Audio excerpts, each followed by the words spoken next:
안녕하십니까? 위성영상 자료 처리에 있어서 위성 자료 처리의 기본적인 개념과 그 활용 또는 어떤 미션에 대한 여러분들이 그 데이터의 기본적인 속성을 이해했고요. 이해한 데이터의 기본적인 분광 밴드의 특성, 공간 해상력의 특성을 가지고 각자가 뭐 산불이라든지 또는 바닷물의 온도를 통해서 원자력 발전소의 온배수의 확산 범위를 뭐 파악해 본다든지 또 뭐 도시 열섬 효과, 뭐 서울시의 지표면의 온도를 통해서 올 여름에는 어디가 가장 더울까, 또 식생이 어느 만큼 활성화되어 있는지 식생지수를 이용해서 온도 저감, 열섬 효과를 저감하는 지역은 어디일까, 뭐 이런 등등의 내용을 아마 여러분들이 자유롭게 창의롭게 만들어 볼 수 있는 그런 수업으로 진행하였습니다. 자, 이제 오늘은 기본적으로 영상을 인공위성 데이터를 처리하는 소프트웨어는 많죠. 네, 그 중에 왜 MB인가? MB를 통해서 오른쪽에 있는 것처럼 구글 어스와 연동되는 기능들이 있고요. 또 그동안 대부분 수업에서는 한 개 정도의 프로그램을 여러분들한테 강의하고 있는데, 이번에 이렇게 비대면 수업을 진행하면서 여러분들이 어떤 경우에 프로그램은 매우 고가입니다. MB 같은 경우 정식 버전으로 여러분들이 구매를 하려면 뭐 400만 원, 500만 원 이렇게 지급을 해야 되고요. 그래서 ESA 또는 USGS에서 위성 영상을 처리할 수 있는 몇 가지 그런 공개 오픈 소프트웨어를 소개하고 있는데, 이번 학기에 비교로서 스냅, ESA, 유럽의 다양한 그 위성 자료를 활용해 볼 수 있는 기회를 같이 학습하였고요. 그런 측면에서 스냅과 MB는 또 연동이 됐죠. 스냅에서 데이터를 MB 포맷으로 뽑아내서 보는 과정을 봤습니다. 자, 일단은 오늘 MB와 구글과 어떻게 연결되어 있는지 살펴보는 과정을 한번 같이 보시죠.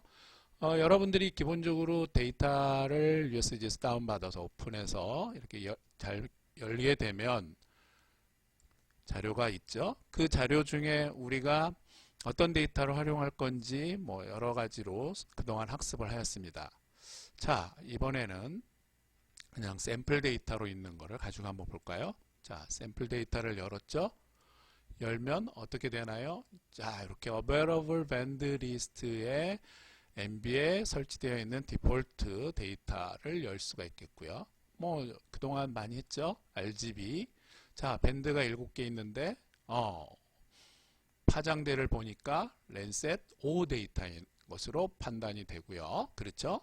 자, 4, 3, 2를 4번이 0.83 마이크로메타 파장대. 그러면 어떻게 되나요? 근적외선 밴드를 활용한 거니까 여러분들이 이런 이미지를 볼 수가 있겠죠. 그렇죠? 자, 이 이미지는 우리가 어느 대략적으로 어느 지역에 위치하고 있는지를 보려면 여기 맵 인포를 눌러 보시면요. 맵 인포에서 보면 UTM 존 13의 픽셀은 30m 해상력의 데이터를 가지고 있고 경의도 중심 좌표가 이렇게 됐다라는 걸 볼 수 있습니다. 자, 그럼 UTM 13이라고 하는 지역 어딜까요? 궁금하시죠? 자, 우리나라는 참고로 UTM 존 52가 되겠고요. 뭐 지금 이렇게 보이는 영상에 뭐 빨간색이라든지 여기 동그란 부분이라든지 이런 게 뭔지 잘 모르겠다 하면 앞에 2주차, 3주차, 4주차 수업을 제대로 학습하지 않은 거라고 판단하면 됩니다. 다시 가서 반드시 들어보시고요. 자, 다른 방법으로 한번 3, 2, 1 밴드를 또 열어보겠습니다.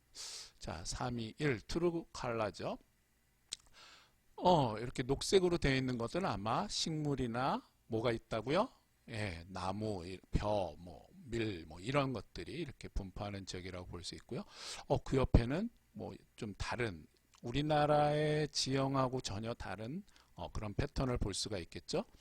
네, 그렇습니다. 자, 그럼 아까 계속 오른쪽에 이렇게 구글 어스를 띄워놨는데 얘랑 어떻게 연동되는지 보려면은 이렇게 연결되어 있는 이 창에서 이 창은 우리가 자 이렇게 뭐 자연스럽게 이 박스에 있는 범위를 움직일 수도 있겠고요. 이렇게 움직여서 네, 공간적인 영역들을 살펴볼 수 있고요. 지난번 수업에서 또 설명했었죠. 줌인 이미지를 이렇게 만들어서 여기 플러스를 누르면 내가 보고자 하는 이 전체 스크롤 이미지, 메인 이미지, 줌 이미지, 그래서 줌 박스를 이렇게 움직여 가면 그렇죠? 네. 이 하나하나의 픽셀의 해상도를 우리가 확인할 수 있고요. 이렇게 확인된 자료에서 자, 툴이라고 하는 기능도 있고요. 자, 메인 창에 파일, 베이직, 클래시피케이션, 트랜스폼 이렇게 여러 가지 기능이 있었죠. 이것도 잠깐 소개하게 넘어갈까요? 자, 파일에서는 기본적으로 여러분들이 MB 스탠다드 포맷으로 파일을 세이브해서 레이어 스태킹을 하는 기능들을 해봤고요. 그 위에도 다양한 뭐 벡터 파일을 열어보려면 그렇죠. 토지 피복 지도나 쉐이프 파일 같은 경우를 열어올 수 있고요. 자, 또 베이직 툴에서는 리사이즈 기능을 공부해봤죠. 스냅에서는 서브셋 기능이고요. 자, 여기에 뭐 통계 처리를 하는 기능도 있고 뭐 체인지 디텍션 하는 기능도 있고 어떤 걸 주로 많이 해봤나요? 밴드매스를 많이 사용해봤죠. 식생지수를 만들거나 온도지도를 만들기 위해서 활용해 보았습니다. 그 다음에는 분류를 하기 위해서 ROI를 만드는 게 꼭 필요하고요. 모자이킹이라고 하는 거는 아직 설명을 안 했는데요. 모자이킹은 왜 필요할까요? 만약에 116344와 116355 두 개의 영상을 합쳐서 한반도 우리나라 전체의 지도를 만들고 싶다. 그럴 때는 모자이킹이 필요하죠. 그런 작업을 해서 한반도 전체의 랜셋 8 지도를 한번 만들어 보는 것도 기말과제로 아주 좋을 것 같아요. 자, 마지막으로 마스킹. 그래서 서울시만 마스킹한 행정구역으로 또는 속초시만 마스킹하는 과정을 하는 과정. 뭐 이런 등등을 살펴봤습니다. 여기는 좀 다른 내용이라 넘어가고요. 자, 그 다음에 클래시피케이션의 슈퍼바이즈드, 언슈퍼바이즈드, 감독 분류와 그렇죠? 감독 분류의 기능들. 그래서 뉴럴넷은 신경망, 서포트 벡터 머신이라고 하는 AI 기법 중에 머신러닝 기법입니다. 그래서 여기 서포트 벡터 머신, 그래서 인공지능으로 분류하는 방법들, 언슈퍼바이즈드로 분류하는 방법들, 뭐 디시전 트리도 그런 개념들에 속하고요. 요거는 기능적인 부분들을 기말 과제로 하나 정도 해보는 걸로 제출을 해도 아주 좋고요. 자, 그러면 트랜스폼에 우리가 NDVI 만드는 거 많이 해봤죠? 스냅에서 비교해보면 스냅에서도 NDVI 베지테이션 인덱스를 여러 가지 만들어주는 기능이 있었는데 이 기능을 활용해도 된다. 이렇게 볼 수 있고요. 자, 이렇게 여러 가지 기능들을 우리가 해볼 수 있습니다. 자, 그러면 다시 갈까요? 자, 그래서 이 지역이 어느 지역인지 궁금하다고 했죠? 자, 어떻게 본다고요? 툴에 가면요. 자, 메인 창에 기능이 있고 메인 이미지의 기능에서 스피어에 보니까 구글 어스라는 게 딱 뜨죠. 메뉴창에 점프 로케이션을 클릭해 보겠습니다. 그러면 지구본이 점점 움직이면서 어느 방향으로 가나요? 어느 특정 지점으로 이 핀이 옮겨졌죠. 이렇게 핀이 옮겨진 지점을 여러분들이 지금 요 메인 창에 이렇게 띄워놨던 박스의 영역을 구글 어스로 어떻게 한 건가요? 뭘 했다고요? Jump to Location을 한 겁니다. 자, 우리 구글 어스는 잘 다룰 줄 알죠?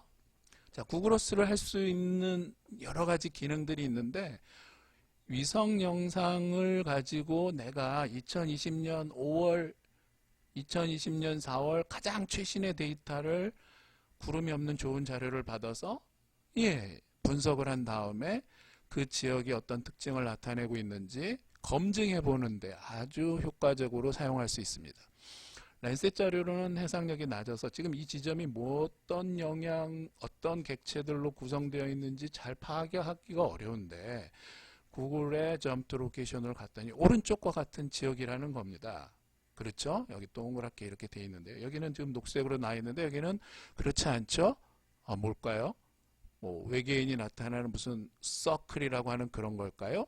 여러 번 수업에서 설명을 했었고요. 타임랩스에서도 소개한 바가 있습니다. 아마 충분히 이해할 거라고 생각이 되고요. 자, 더 줌 아웃 해볼까요? 그렇죠? 왼쪽은 이렇게, 오른쪽은 이렇게. 영상에서는 동그란 게 하나밖에 없는데 여긴 여러 개가 있다. 왜 그럴까요? 예, 이건 좀 과거 자료입니다. MB의 샘플 데이터로 디폴트로 들어와 있는 자료는 과거 자료고요. 랜셋 5로 찍은 데이터고, 구글어스에 있는 것은 가장 최신의 영상을 이렇게 업데이트 해 놓은 거라.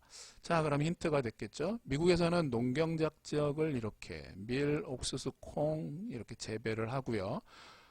수확을 할 때 이렇게 더 들어가 볼까요? 재미있을 것 같죠? 네, 이런 형태로 구성이 돼서 대규모의 농경작지 운영이 이루어지고 있다. 이렇게 보시면 되겠고요. 자, 이렇게 점점 줌 아웃을 하다 보니 이런 형태의 지점이 어떻게 나타나나 볼까요? 이렇게 나타납니다. 네, 그렇죠? 좀 더 줌인해 볼까요? 자, 교수님, 서울 데이터를 이렇게 해서 점프 로케이션에서 볼 수도 있었겠지만 우리가 디폴트로 우리가 전혀 가보지 못한 그런 지역을 이렇게 살펴보는 이유가 있습니다. 왜 그런가요? 자, 이런 지역은 마치 처음에 이미지로 봤을 때는 화성인지 목성인지 또 이렇게 나무들 서부 영화를 보면은 나올 듯한 그런 지역들이죠. 지형적으로도 내가 3차원으로도 구글어스에서 이렇게 살펴볼 수 있으니까 여러분들이 줌인해서 지형적으로 도로 공간적으로 어떤 대상이 이렇게 만들어져 있는지 강도 보이고요. 그렇죠? 이렇게 물이 흐르기도 하고 이쪽은 아직 자, 여기 도로도 보이고요. 그러면서 농경작 지역이 이렇게 있고 아까 우리가 본 지역입니다. 왼쪽 이미지는 그렇죠? 만약에 똑같은 지역을 내가 USGS에서 다운받아서 2020년 가장 최근에 랜셋 8호 데이터를 가지고 식생지수도 만들어 보고 온도도 만들어 보고 한 것들을 오른쪽에 있는 구글어스 포맷과 어떻게 볼 수 있다고요? 예, 점프 로케이션에서 비교를 해보고 이렇게 해볼 수 있어요. 이 지역의 공간적인 객체들이 어떤 내용으로 구성되어 있는지를 살펴볼 수가 있는 겁니다. 자, 여기서 힌트가 들어가죠. 만약에 왼쪽에 있는 이미지를 가지고 내가 감독 분류 또는 무감독 분류를 한다고 하고 그 분류한 결과를 어떻게 할까요? 이게 도대체 뭐지? 라고 검증을 해보고 싶은데 여기에 대한 기본적인 지식이 없는 지역이다. 호주 산불을 하는데 그 지역이 어딘지 또 어느 정도의 피해 범위가 있었는지 산불이 피해가 발생하기 전에는 그 지역이 어떤 토지 이용의 형태를 갖고 있었는지 알 수 없을 때는 그렇죠. 이 MB의 점프 투 로케이션 어디로 들어갔다고요? 툴에 스피어에 구글어스의 점프 투 로케이션을 클릭하면 여러분이 이렇게 보고 있는 영상에 해당되는 지점에 핀이 만들어지면서 그 지점으로 다시 이렇게 이동한다라는 것입니다. 자, 동영상을 잘 보시면 오늘 수업 내용을 통해서 여러분들이 좀 더 고해상도 영상 자료와 또 구글의 가장 좋은 장점이 뭔가요? 네, 타임랩스 기존에 오래전에 찍어졌던 영상과 최근의 영상들을 같이 비교해 볼 수도 있고요. 지형 자료라고도 비교를 해 볼 수 있습니다. 굉장히 훌륭한 플랫폼이기 때문에 이 위성 플랫폼, 위성 자료를 제공하고 있는 플랫폼에 구글에서는 분명히 새로운 밸류 에디드 된 지금 코로나 때문에 비료라든지 농작물 생산이라든지 이런 부분에 애로사항이 있다. 중국으로부터 곡물을 수입하지 못하거나 또는 미국이 수출하지 못하는 경제 전쟁이 이루어지고 있다. 그럼 앞으로 밀가루 가격이 급등을 하거나 여러분들이 쉽게 접하는 옥수수를 이용한 다양한 제품들의 가격이 급등할 수 있다 등등을 위성 영상을 우리가 미리 파악해 보는 그런 경제전쟁의 최전봉에 있다 이렇게 보시면 되고요. 자, 또 재밌는 게 뭘까요?